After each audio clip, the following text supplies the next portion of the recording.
Well, hello there. Welcome back to this week's video. This time I have a tank review for you. Tank review, longly anticipated by, for example, people like Fizzy, of the Helsing HO, the Tier 7 Unknown's Nation Premium Tank Destroyer. This thing is widely regarded as being one of the most overpowered vehicles in the entire game, and I think it is probably one of the most overpowered vehicles in the entire game. So, let's quickly go over its stats to find out why exactly that is. So, I'm going to structure this very nicely. I'm just going to go over the stats for now, then I'm going to go over the equipment and consumables that I pack in this thing, and then I'm going to wrap it up with some really nice gameplay. So, stats. Well, armor protection wise, doesn't look like doesn't look like it's a whole lot, does it? 60mm of frontal hull armor. I mean, you can completely disregard the sides. He has 40mm garbage, right? I don't even look at the rear. And turret, same deal, 80 at the front and 50 at the sides. That's nothing special, right? But if you go look over at the tank model, you might have already noticed this, and you probably notice this if you've ever played against one of these things. That front plate, if you have a relatively low caliber gun and not that great penetration, that's bouncy. That's really bouncy. This front plate here, right, just don't shoot it. If you face one of these things, just don't shoot that upper plate. Unless you're shooting down on it, of course, that then completely mitigates the angle.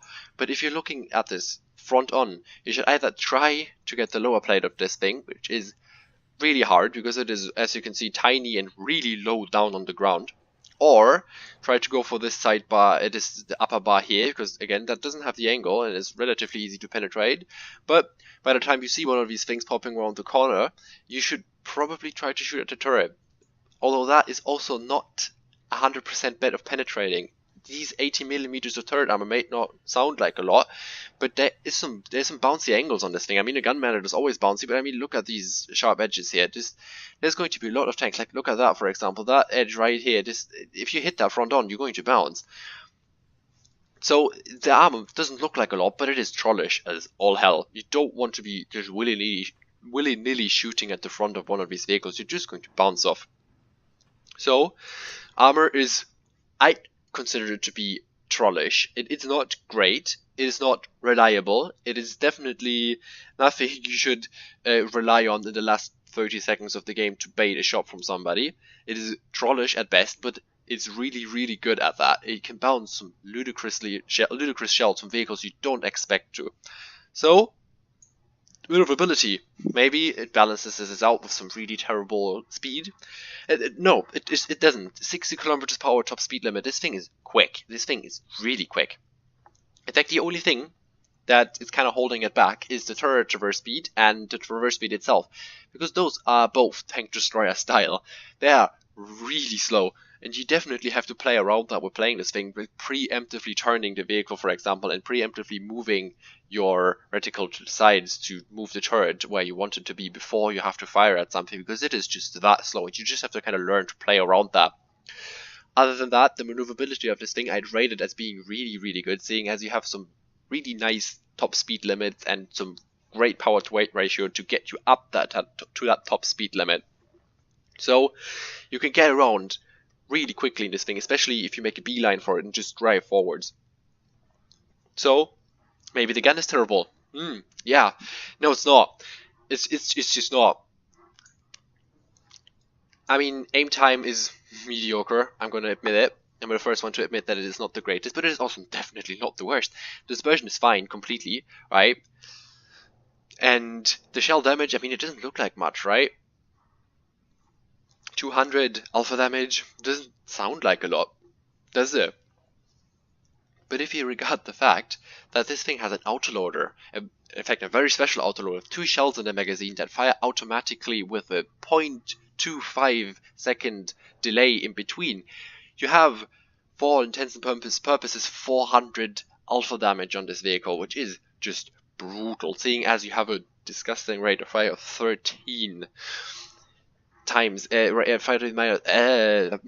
sorry for that, 13 rounds per minute, which gives this thing a 9-second reload on 400 alpha damage. That is a, quite frankly, disgusting DPM for a tier 7 tank destroyer. penetration, I mean, somewhere, something, right? The penetration has to be garbage. No, it's not. 170 millimeters on the standard shells and 220 on the premium shells. That is some nice penetration. There's no one's gonna complain about that. Again, then the view range is fine, completely. It's not that great, but it's also right. That, however, is not looking all that nice. A chance of fire and impact. I've seen that for the first time. Well, holy shit, it's 20%. It's not nice. You definitely have to want to avoid getting hit in this thing most of the time. Most of the time, I say that because I'm gonna go over that during my replay in a second. Now that we're over with the stats and have determined that it has some really trollish armor, some great top speed limit, and an amazing gun. Yeah, that already classifies this as probably being one of the most overpowered tanks in the game. You might now see where that's coming from. We shall take a look at my equipment choices in this thing. So, I take improved ventilation on this, because there's no point in taking the enhanced penetration. As I've already said, I mean, it doesn't do you a whole lot. Penetration is great how it is, and yeah, there's not much you have to change about it. Then this doesn't really matter, if I'm going to be honest with you. Then the camo net, I take a camo net in it. View range, I mean, it is not a scout, and it's definitely not a passive scout either. So for those really heavy tier 8 games where you just want to not engage this camo net and actually play this thing as a tank destroyer, this camo net is just vital. I found myself using it quite a bit, and it brings down the concealment rating to something a lot of people are going to struggle seeing you. So I love using this on practically every tank that has to disengage sometimes. And of course, enhanced gun length life, because I mean, yeah, you've already seen that aim time isn't that great, so you definitely want to improve that by quite a bit. Then this is a no-brainer, no armor, so take the hit points. And this one is a bit of a special one, seeing as most people would say, take this, right? Enhanced maneuverability, the enhanced gun, the enhanced engine. But I'm not. I'm taking the control here with more traverse speed. But because this thing has an amazing power to weight ratio. You don't need extra horsepower for this engine. This thing already gets up to that speed really, really nicely. The only thing it doesn't do is turn, because again, I've already said that before, this thing turns like a boat. So I've opted out for using the traverse speed mod on this one. Just I can edge that out as far as possible. And then again, yeah, to take that gun up a bit, just to stabilize that aim time a bit. Again, I'm just taking vertical stabilizers, and this doesn't really matter, does it? So let's go over consumables. Food, you can take food in this thing. I mean, I play it for fun. I don't play it to make credits or anything, so I'm taking food in this. Other than that, you shouldn't really take food in anything if you want to make credits in it. But the one thing that I advise you to take, even if you're playing this thing to make credits, is the improved fuel. The improved fuel does two things for this vehicle. A, it improves the engine power. That kind of mitigates the effects of not using that equipment module for the enhanced engine completely. So it gets it up there where it's supposed to be again. 10% to engine power, I'm not even complaining about that. But the second thing that is really, really important about this, that the enhanced engine does not give you, is the thing that a lot of people always forget about improved fuel. It also increases your turret reverse speed by 10%. And as you've already heard, the turret reverse speed of this thing is garbage. So getting that up by 10% is something I'd consider to be important. So I definitely advise everyone to take the improved fuel on this vehicle. Now over to consumables. This thing does not get adrenaline, so I go the really cheap way out, seeing as I don't like engine boosts and automatic fire extinguishers, so I just go with a small repair kit in the first slot and a multi-purpose kit in the second one, and just completely forget about absolutely anything else that might be in here or useful. Just leave the third slot completely empty. You can put something in there, but I advise you to take this one. For ammo, I mean, it's not really all that much special here. I mean, the penetration is great. You don't need a whole lot of PCR. I'd always take some high explosive for some really, really softly armored vehicles. And your main ammunition is definitely the armor piercing. Just, there's not really all that much lacking about the ammunition on this vehicle. So, by the way, you can't equip a camo on this thing, as you might have noticed. This is a completely locked appearance on this vehicle, by the way. Talking about it though, it looks really nice. This thing has some gorgeous modeling. Anyways, no camo on it, which is kind of sad for me because I really like some of my rare camos, but not that bad. So let's go over to some replays, and this replay was recorded around about 5 minutes before I decided to record this tank review. Because I lost the Ace Tanker gameplay from Fizzy that I had to show for this vehicle for today. Because the new update dropped. So, I'm really sorry, Fizzy, I couldn't show you replay. So, you have to opt out for me playing on Middleburg, top tier. This is really nice. Nothing dangerous on the enemy team. I decided to go up because my entire team decides to go up. And let's just take this thing there, right? What you do in the first few minutes of this of a bat, right? You might have already noticed me driving up here because I have no problem doing that. I'm fast enough to do it. You might have noticed I'm the first one or the second one up the hill after a medium tank, and yeah, I'm really fast, but you might have noticed already this thing turns like a boat, and I really mean that it does turn like a boat, so you have to be wary of that one. Our scout, by the way, we have a light tank. He did a really great job of doing some really nice reconnaissance here. Let's pause that for a second.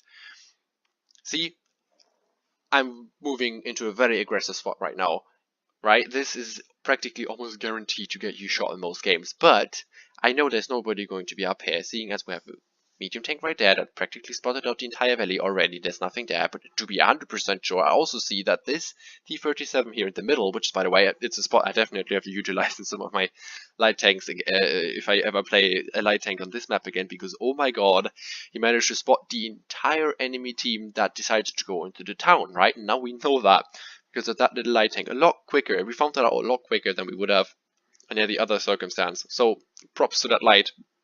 So I immediately go into a position right here where I can provide some early game flanking, early game support fire from on top of the hill and just quote unquote snipe, because I just fulfill this role as I fulfill practically every other role in this game, seeing as Helsing is, yeah, you can do practically everything.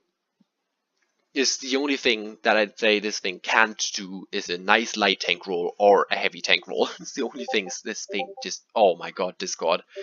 Shut up, please, please. This thing, a heavy tank or lights is the only thing this thing just can't fulfill, right? Roll-wise. This is a medium tank and a tank destroyer, just practically every single place that you could possibly think of. By the way, besides staying on ridge lines, because 1 degree of gun depression. Please, Discord, just shut up. Please, please do me that favor, okay? Good. Don't sit on a ridge with this thing. The gun depression will fuck you over. It's 1 degree or 2 or something like that. It's non-existent, and you definitely have to fight with that, so you should definitely avoid ridges at all costs. Now let's keep watching. As you can see, I'm already priming in on the Panzer IV here. And yeah, I anticipated him to go forwards and just completely missed. And I get spotted in the process because my camo net wasn't up. So, not a good start. And then, same thing again. That was because I have a new mouse and I'm not used to the sensitivity just yet. I completely jerked that shot as well and got spotted again. But he bounced off me because of that really nice Frolish armor. Really, like, for that terrible play right there, it was a nice outcome. I didn't do damage to him, but I also didn't sustain any damage myself. Now, as you might have noticed, the enemy team is not solely sitting down in the town. We've completely taken the hill. We're on a line here on top of the hill. There's some lights that are trying to move in, like the T-37. We have some snipers at the top, right? And we have a lonely Panzer IV over here that's trying to push into the city. And I decided to just, why am I sitting up there and sniping for nothing? So I decided to just go in. Right? My top speed allows me to just get down here and shoot at people, right? And I let my turret turn to the side, by the way, before I poke around the corner here. And then shoot at the S-100 while being occupied with driving away there. And yeah, at this point, I mean, we just have to get into the town somehow, right? I mean, those tanks at this point, I think, yeah, sure, why they didn't move, I don't know. Doesn't matter a whole lot. We're definitely going to try to take the town now. I'm just going to be super aggressive right now, pushing up with this Panzer IV into the town. I'm just going to loop around here, see if there's anything around I can shoot. Probably nothing. As you can see, I'm keeping my turret preoccupiedly turned in that direction because I'm anticipating to shoot the Courier Morimini here. And am I going to get that? Yeah, I'm going to get that. There you go. And 405 damage done. That's disgusting. I take a shot from him. Decide, ooh, yeah, I want to get out. Take a shot again, another one from the Panzer IVs at this point, and I'm out. Oh my god, I got out of that situation. I was like, why is nobody following me, right? I was a bit annoyed at this point. Just decide to stay out of trouble for now. Just sit here, proxy spot all of them in the town here, and just kill them if possible if they're not looking at me. Because, yeah, now at this point I'm trying to play this thing, poke and shoot, just get some shots off. If I can, if nobody's looking at me. You've already seen me do it on the Korimori Mine, right? He was looking in my direction, so I took advantage of that and shot 2 shots into his side. And I'm on, what, 399 hit points right now? The PewDiePie number. And I can't afford to take a shot from the KV3 at this point. I can't chance the shot on the story mill as well, so I have to be watching out. Let's see how this pans out. I'm just going to sit here. I'm going to proxy spot the KV3 for my team, hoping for him to move up. I've already pinged help in chat. I think it doesn't really do a whole lot. I see if I can get a shot on the KV3 if he's turned the other way, but no, he's not, so I pull back. Don't want to risk it. And then I think there should be an arrow coming. Yeah, that way. Mouse sensitivity again. And yeah, there he is. He decides to push the KV3, and of course I'm going to support him in doing that. Would be a bit idiotic for me to stay around the corner and just wait for him to die now. So I massively pull that fight in the favor of the RL by just destroying that poor KV3 there for 400 damage again. I'm anticipating the Korimori Mine to pop around that corner again, but it doesn't. Instead, a cheeky little T-33 turns up, and I try to kill the Korimori Mine. Doesn't happen, bounces off his very well armored lower play there. That snapshot didn't go according to plan. And I have the hit points to take a shot from either of them, so I just go around the corner. Bit of a mistake if you ask me, but if I bounced both of them, that trollish armor just saved me right there. I would have been dead, but nope, that armor just saved me. And by the way, I don't know if you have a very sharp eye and noticed that, but I shot the Korimori Mine, didn't kill it, because one shot bounced, but the second one bounced off his side and went into the T-33. I don't know if you've seen it, that was a ricochet shot right there. Amazing stuff. So we finished this game, 3 kills, almost 2000 damage done. In fact, I'm going to call it 2000 because I don't want to say 1990 damage over and over again. And victory for my team. I'm top on XP, top on damage, 3 kills, and as I've already said, I had to get a second recording of this game because I lost Fizzy's ace. Again, very sorry for that, Fizzy, but I just lost your ace.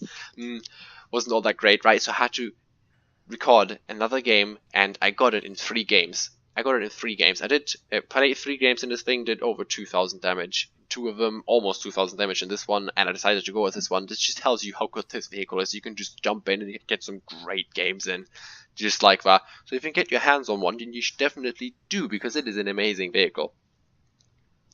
That was only a first class. I mean, of course, that would have been a disaster if this would have been an ace. Other than that, as I've already said, this vehicle is practically a jack of all trades, if you ask me. I mean, it can do a tank destroyer, it can do a medium tank, it can do a heavium if you really have to, and if you're in a pinch, I mean, it can practically perform every single task you want to, besides maybe the really specific light tank and heavy tank roles out there. This probably makes it one of the most disgusting vehicles in the entire game, if you ask me, because yeah, I agree with everyone saying that this is a very, very overpowered vehicle, because it just simply is. You've seen it in the stats, and you've seen it in this game. There's nothing this vehicle really lacks. I mean, I'm not a great player, and that game was definitely not the best execution of what I could have achieved there, but I still just absolutely smashed practically everything that got in my way. So if you can get your hands on this vehicle, I definitely advise you to do so. Other than that, that's it for this week's video. If you enjoyed this, then you consider subscribing over here on the left side maybe. And if you're bored or something, you can go over here and watch my latest video from last week. And that's it for me this week, and I shall see you all next time.